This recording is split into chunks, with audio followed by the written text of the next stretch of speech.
overspending well above its means, corruption rumored, of course, at even the highest offices of government, recession fears looming, and of course, inflation, which seemed to have slowed down somewhat, but is reaccelerating. You might be guessing United States, and if so, that's not the right answer. Today, we are talking about Brazil and specifically the company of Nubank. It's my only international holding that I have. I've held it for about a half a year. It's actually about the only thing in my portfolio that's actually down at this point. So, we want to talk about today if Nubank has not a real problem. Yes, we'll look at that. But if specifically they have a real problem, in other words, the issue with what's going on in Brazil, is it investable still? What am I doing with my holdings? Let's take a look. Now, Nubank, of course, is essentially the Bank of Brazil. It's captured a significant amount of that market.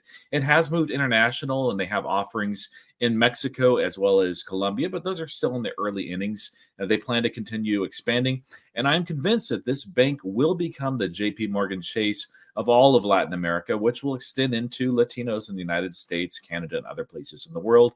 Wouldn't even surprise me if they eventually hop the pond, so to speak, and go into Africa. But for now, things are not looking exactly good. Of course, it's down over these last 3 months. It continues to slide.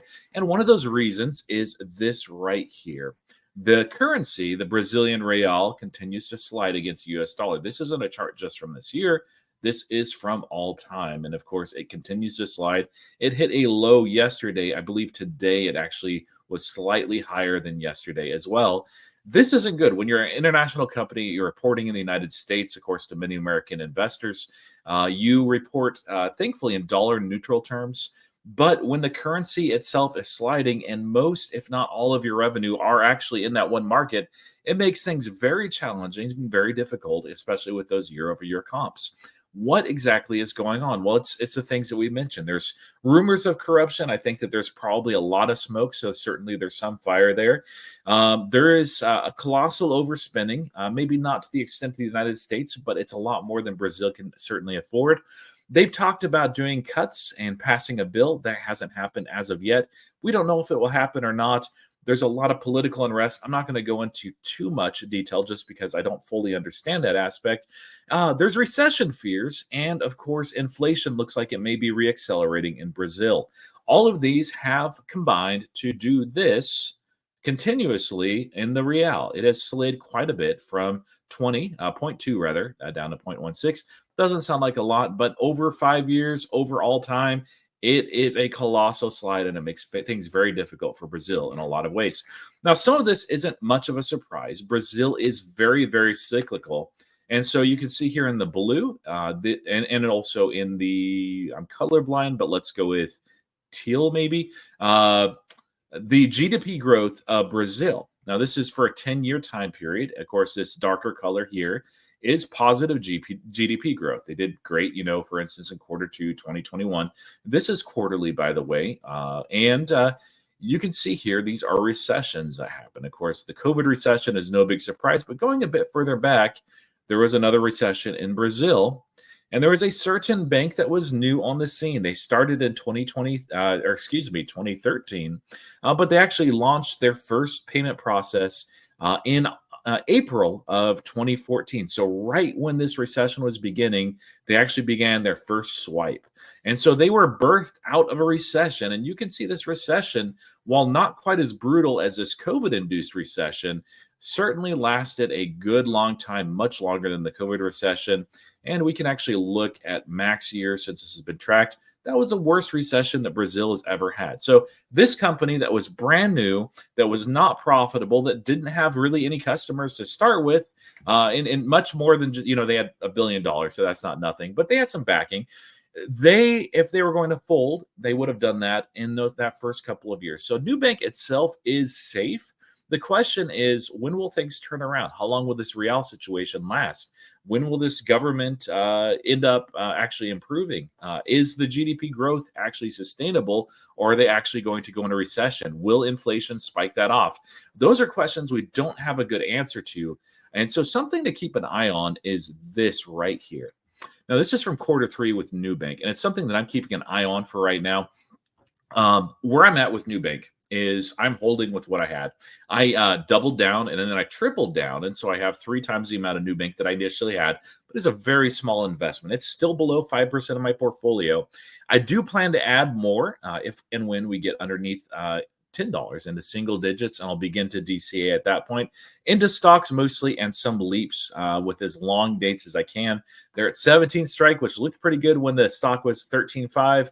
Not so good when it's barely at $11. But this is something that's very much something that we need to keep an eye on. And this is the most important segment, I think, in Nubank's earnings is credit underwriting.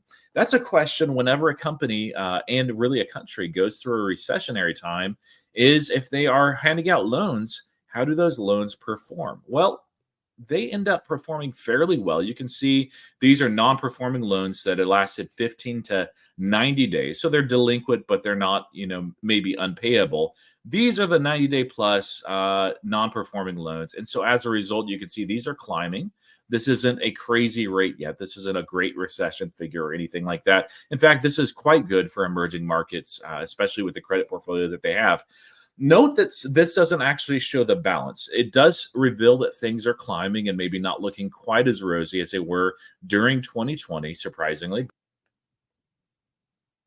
However, things look a lot better when we look at these non-performing loan ratios over interest earning a portfolio and accounts. And so we can see this incorporates the balance. And so you can imagine that there's a lot of people that just don't have any kind of credit score established at all in Brazil and or at least much of a record. And so Nubank will offer them, maybe $100 for a loan.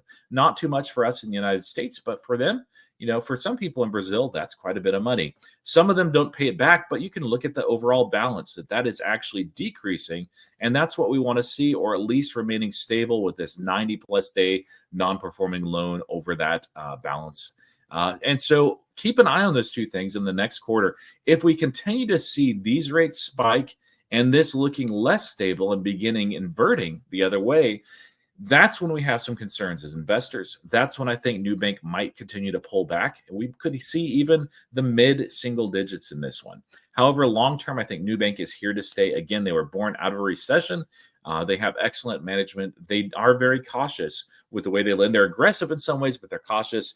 They appreciate the appetite for risk, and they know how to go into these emerging markets where there is a degree of risk, especially from geopolitics, and perform admirably. That's one of the reasons why their stock has run immensely over the year, despite this recent pullback. So for myself, I'll continue to invest in Nubank, even though it's not quite clear if and when this government deficit package will actually be passed, if the spending will be under control at some point, if and when this administration is voted out or removed.